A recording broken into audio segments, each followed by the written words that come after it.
하나님의 말씀을 보겠습니다. 하나님의 말씀은 신약 성경입니다. 누가복음 말씀입니다.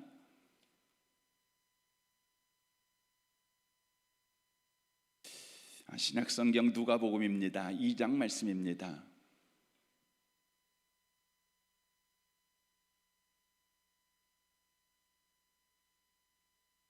2장 8절에서 14절까지 기록된 말씀을 보겠습니다. 누가복음 2장 8절에서 14절까지입니다. 기록된 말씀을 우리 같은 목소리로 읽겠습니다. 읽으실 때 하나님의 음성을 듣는 복된 시간 되시길 바랍니다. 읽겠습니다. 그 지역의 목자들이 밤에 밖에서 자기 양떼를 지키더니 주의 사자가 곁에 서고 주의 영광이 그들을 두루 비치매 크게 무서워하는지라. 천사가 이르되 무서워하지 말라. 보라, 내가 온 백성에게 미칠 큰 기쁨의 좋은 소식을 너희에게 전하노라. 오늘 다윗의 동네에 너희를 위하여 구주가 나셨으니 곧 그리스도 주시니라. 너희가 가서 강보에 쌓여 구유에 누워있는 아기를 보리니 이것이 너희에게 표적이니라 하더니 호련히 수많은 천군이 그 천사와 함께 하나님을 찬송하여 이르되 지극히 높은 곳에서는 하나님께 영광이요 땅에서는 하나님이 기뻐하시는 사람들 중에 평화로다 하니라. 아멘. 이 말씀에 의지해서 성탄절에 하나님의 말씀을 전하겠습니다. 오늘 본문 1절에 보면 그때에 가이사 아구스토가 영을 내려라고 말씀합니다. 오늘 본문은 예수님의 탄생 사건에 관한 기록입니다. 로마의 아우구스투스 황제 곧 옥타비아누스가 황제가 된 시절에 예수께서 베들레헴에서 태어나셨다는 사건을 오늘 성경이 우리에게 알려주고 있습니다.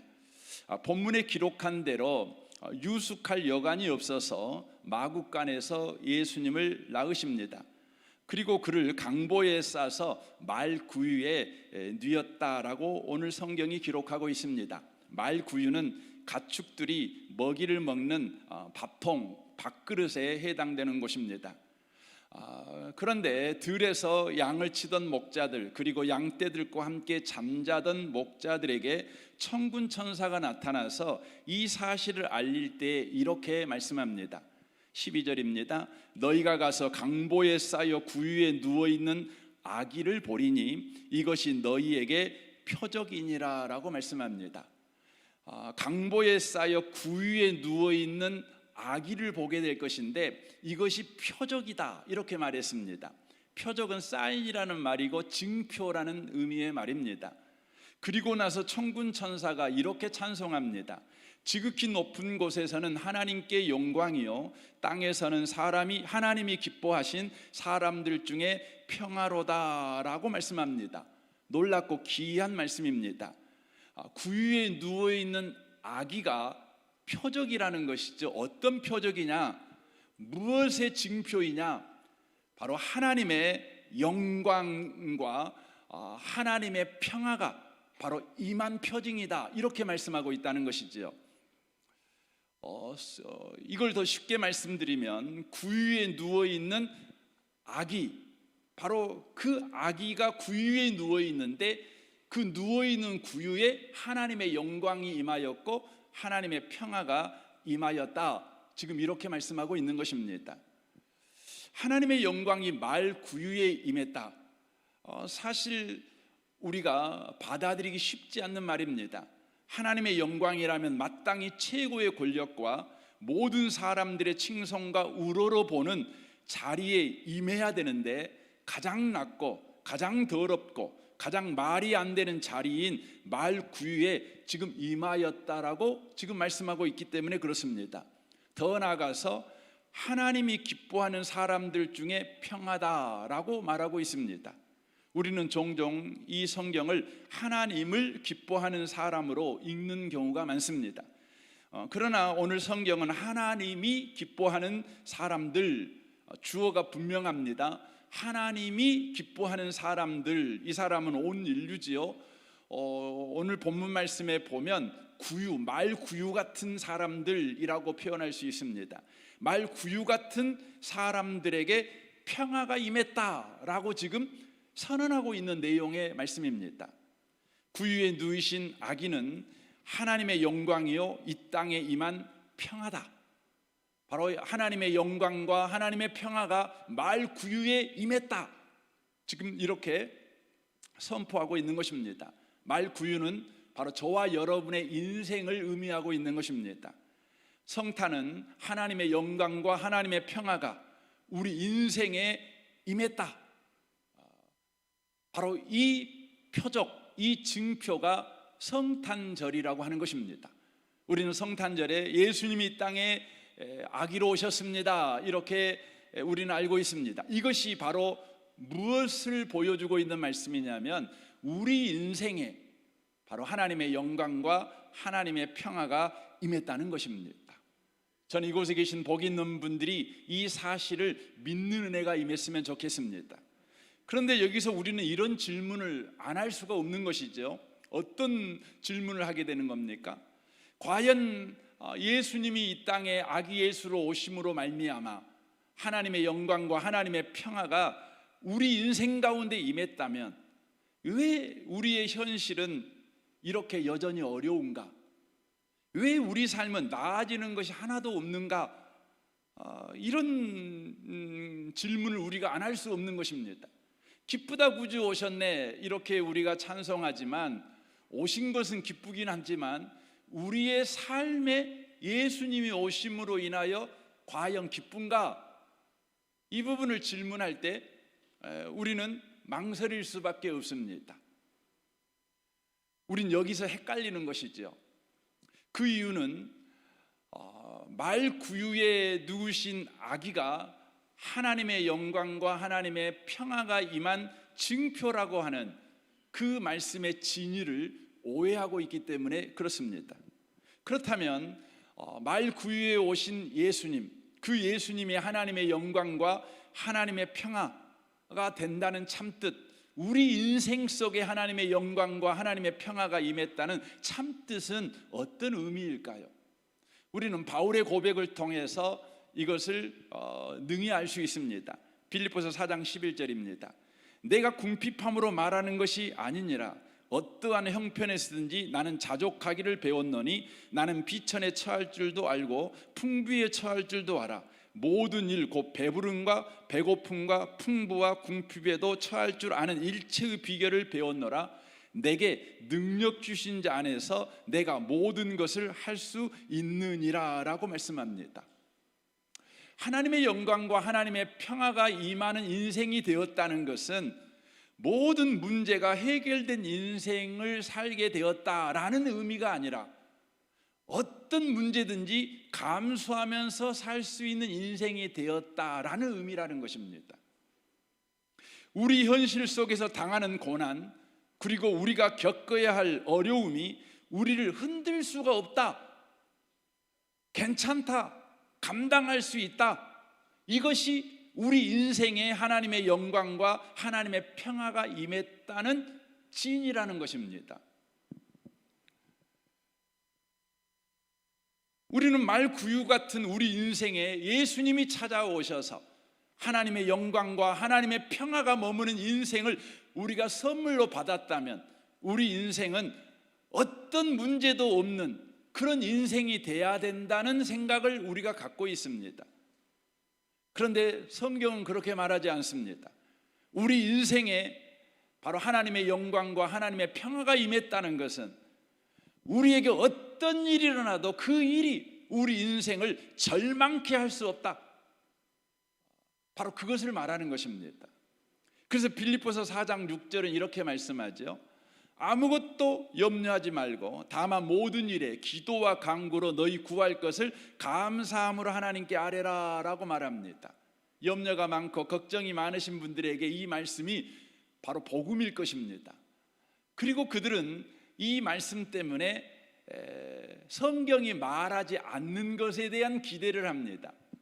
아무것도 염려하지 말고 다 주님께 맡겨버려, 이렇게 주님이 말씀할 때 우리는 그 말씀을 듣고 무엇을 기대합니까?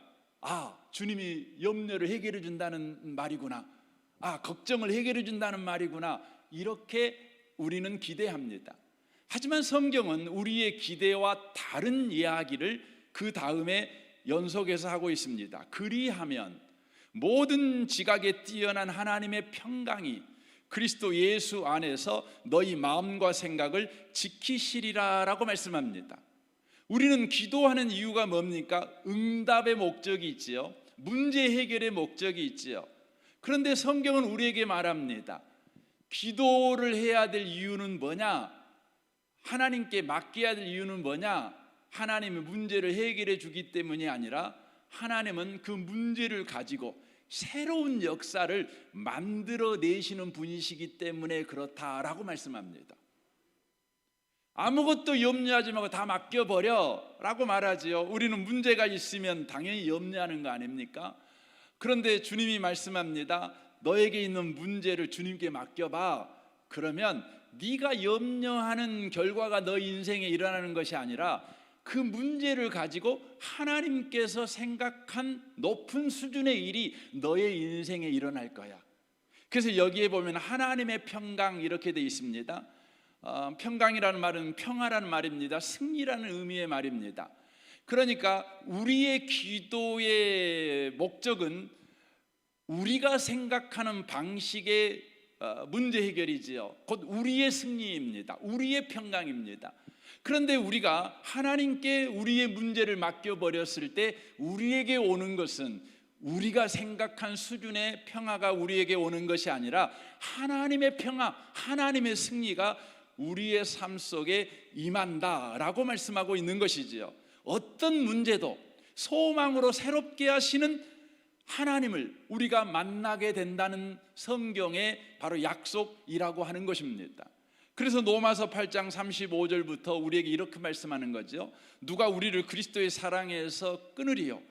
환난이나 공고나 박해나 기근이나 적신이나 위험이나 칼이라 기록된 바 우리가 종일 주를 위하여 죽음을 당하게 되며 도살당할 양같이 여김을 받았나이다 함과 같으니라. 그러나 이 모든 일에 우리를 사랑하신 이로 말미암아 우리가 넉넉히 이기느니라 라고 말씀합니다.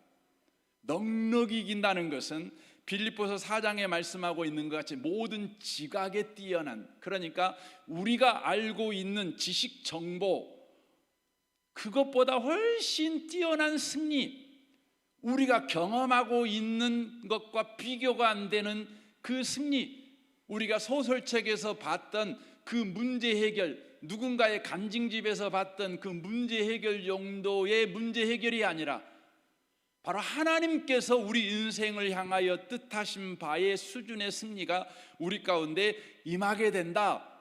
이게 바로 넉넉하게 우리가 이기게 된다, 이런 의미의 말씀입니다. 그래서 38절 보십시오. 내가 확신하노니 사망이나 생명이나 천사들이나 권세자들이나 현재 일이나 장래 일이나 능력이나 높음이나 기쁨이나 다른 어떤 피조물이라도 우리를 우리 주 그리스도 예수 안에 있는 하나님의 사랑에서 끊을 수 없으리라 라고 말씀합니다. 왜 하나님의 사랑이라고 표현할까요? 왜 하나님의 능력이라고 표현하지 않을까요? 하나님의 능력, 그러면 문제 해결에 더 방점이 있겠지요. 하지만 하나님의 사랑이라고 하는 단어는 바로 사랑은 우리를 성숙시키는 겁니다. 우리를 성장시키는 것입니다. 여러분, 부모님들은 아이들을 사랑합니다. 그래서 부모님들이 아이들의 문제를 다 해결해 주나요? 그렇지 않습니다. 아이들의 문제가 여전히 있어요. 그럼에도 불구하고 부모의 사랑을 받는 아이들은 자라게 됩니다. 성숙해지게 됩니다. 넉넉하게 되는 것이죠. 바로 생명을 얻되 더 충만한 생명을 가진 자로 그렇게 바로 성장하게 된다는 것이죠. 사랑하는 성도 여러분, 하나님의 사랑이 우리를 지금 붙잡고 있다는 것입니다. 여러분, 구유 위에 누우신 아기, 말구유 같은 우리 인생에 예수님께서 오셨습니다. 그러자 위대한 일이 일어나게 됐는데 하나님의 영광과 하나님의 평화가 우리 인생에 지금 함께하는 일이 벌어지게 되었습니다.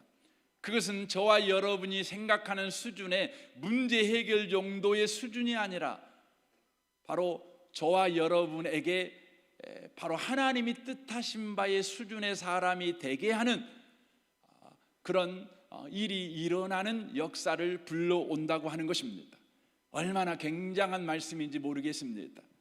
그러나 우리는 예수를 믿는다고 하면서도 문제를 만나면 늘 전전긍긍합니다. 이 문제가 언제나 해결될까?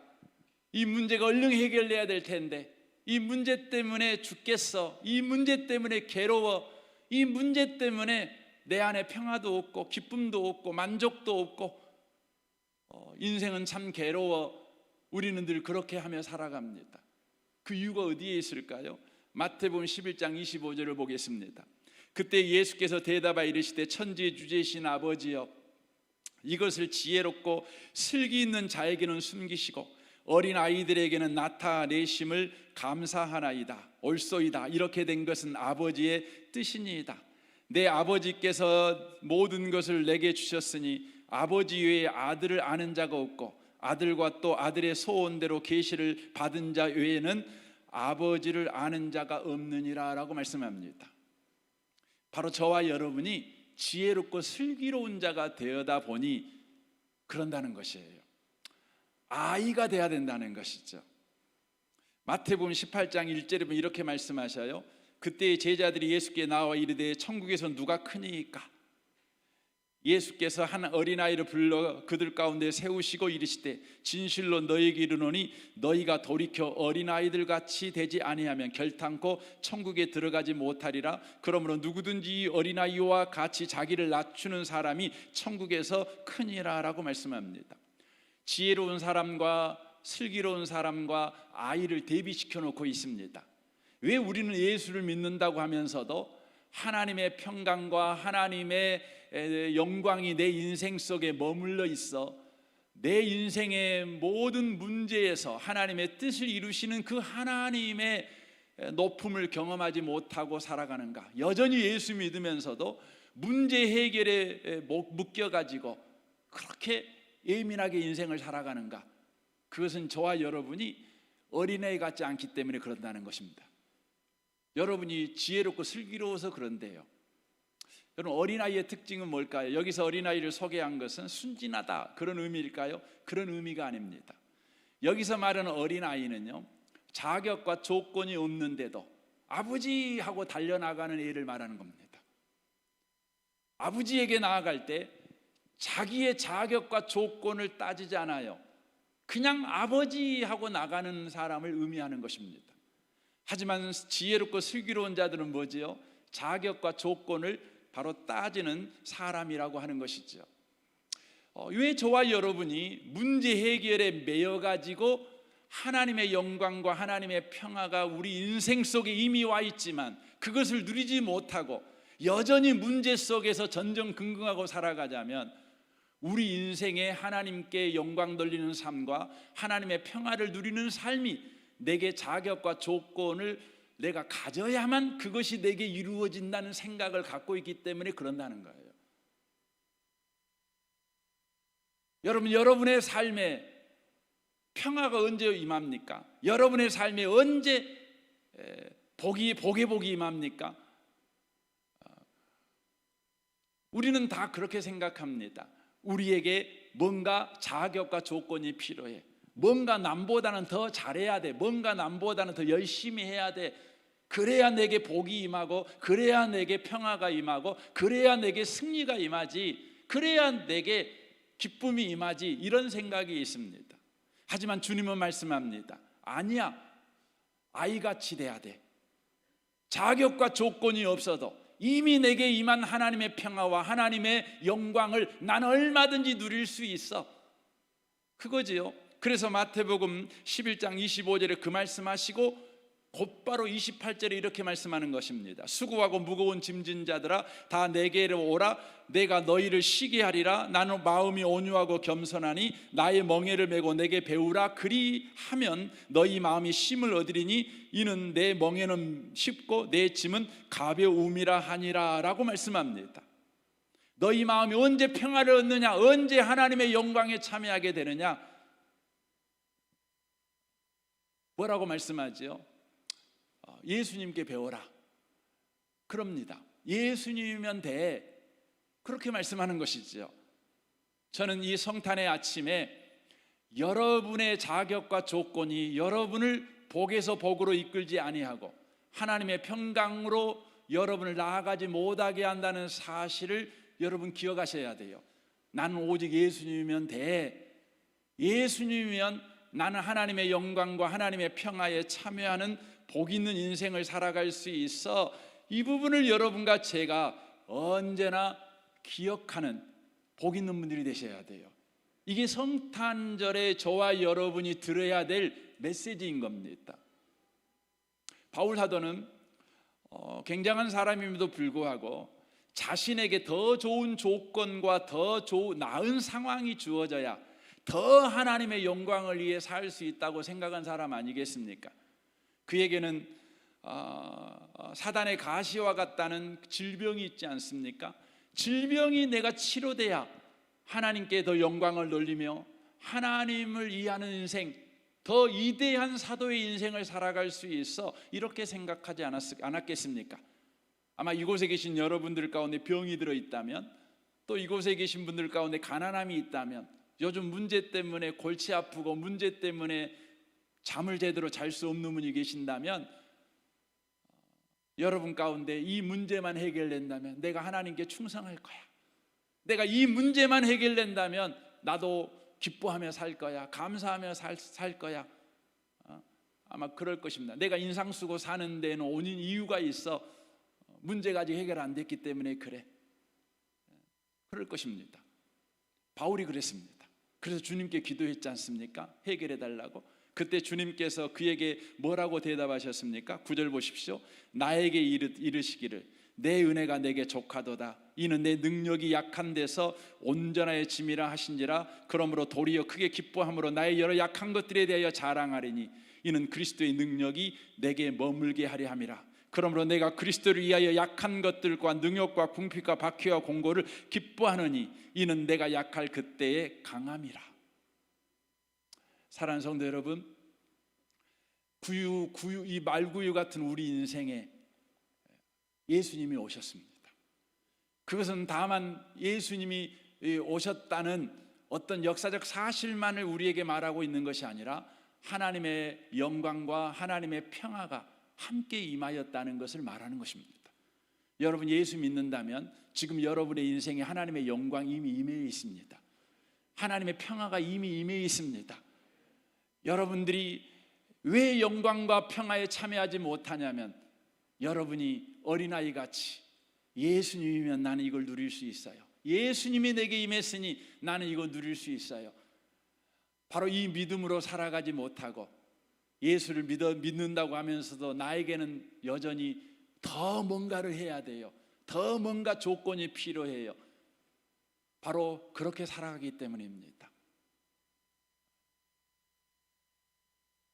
우리 성탄의 아침에 여러분 자신에게 예수님이면 충분해 이렇게 말하시는 분들이 되시길 바랍니다. 더 나아가서 여러분 옆에 사람에게도 그렇게 말하십시오. 옆에 사람에게도 자격과 조건을 여러분 말하지 마세요. 더 잘하세요, 더 잘하세요, 더 잘해야지요, 말하지 마세요. 당신도 예수님이면 충분해요. 당신에게 자격을 묻지 않겠습니다. 조건을 묻지 않겠습니다. 더 많은 능력을 묻지 않겠습니다. 예수님이면 당신도 충분한 사람입니다. 이렇게 피차 말함으로 여러분과 저의 삶에도 평화가 임하지만 우리 주위 사람에게도 평화를 끼치는 평화의 사람들이 되시기를 주님의 이름으로 축원합니다. 아멘. 우리 옆에 여러분 스스로에게 한번 이 시간 말씀하시면 좋겠어요. 여러분 이름을 부르면 누구누구야 너 예수님이면 충분해 라고 말해주시고, 옆에 계신 분에게도 당신에게도 예수님이면 충분합니다 라고 말씀해 주시면 좋겠습니다. 우리 그렇게 서로 인사 나누시면 좋겠습니다.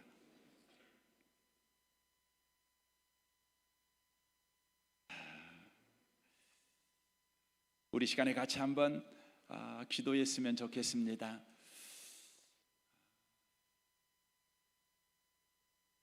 우리 주님 때문에 우리는 문제보다 큰 하나님의 은혜와 평강 속에 있습니다. 주여 이걸 놓치지 않게 하십시오. 예수님이면 충분합니다. 내 자신에게도 그렇게 축복하게 하시고 내 이웃에게도 늘 그렇게 축복하며 나아가는 우리가 되게 하여 주옵소서. 우리 같이 이 시간 기도하겠습니다. 오 하나님 아버지, 감사합니다. 이 성탄절에 구유 같은 우리 인생에 주님이 임하셨습니다. 우리 인생에 하나님의 영광이 머물러 있고 하나님의 평화가 이미 와 있습니다. 이제 이것들을 누리며 살아가기를 원합니다. 이를 위하여 주여 우리가 더 나은 조건과 더 나은 자격을 가져야만 된다고 하는 그런 강박관념에서 벗어나게 하시고 이제 예수님이면 충분해 라는 우리 안에 이 믿음이 회복되게 하여 주옵소서. 이웃에게도 그렇게 예수님이면 충분합니다 말하는 자 되게 하여 주옵소서. 주님 감사합니다. 말구유 같은 우리 인생에 주님이 오셨습니다. 하나님의 영광과 하나님의 평화를 가지고 오셨습니다. 이제 예수 믿는 우리 인생에 하나님의 영광이 머물러 있고 하나님의 평화가 지금 일하고 있습니다.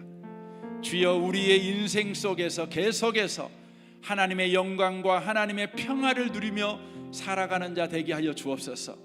이를 위해서 더 나은 조건과 더 나은 능력과 더 나은 자가 되려는 방식을 통해서 하나님의 영광과 하나님의 평화를 누리려고 하는 그 어리석음에서 멈추게 하시고 이제 내 안에 임하신 예수님이면 됩니다. 예수님이면 충분합니다. 이 믿음을 회복하는 우리가 되게 하여 주옵소서. 내 이웃을 향해서도 더 나은 조건을 요구하고 더 나은 능력을 끊임없이 요구하는 그 어리석은 행위를 멈추게 하시고 당신도 예수님이면 됩니다 이렇게 축복하는 그런 평화의 사람이 되도록 우리를 축복하여 주옵소서.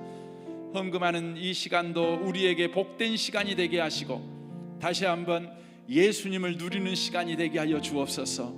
예수님의 이름으로 기도합니다. 아멘. 우리 찬양함으로 헌금 시간 갖겠습니다.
이 시간에는 성찬식을 거행하겠습니다.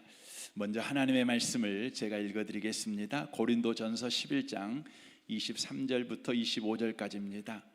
내가 너희에게 전한 것은 주께 받은 것이니 곧 주 예수께서 잡시던 밤에 떡을 가지사 축사하시고 떼어 이르시되 이것은 너희를 위하는 내 몸이니 이것을 행하여 나를 기념하라 하시고 식후에 또한 이와 같이 잔을 가지시고 이르시되 이 잔은 내 피로 세운 새 언약이니 이것을 행하여 마실 때마다 나를 기념하라 하셨으니 아멘.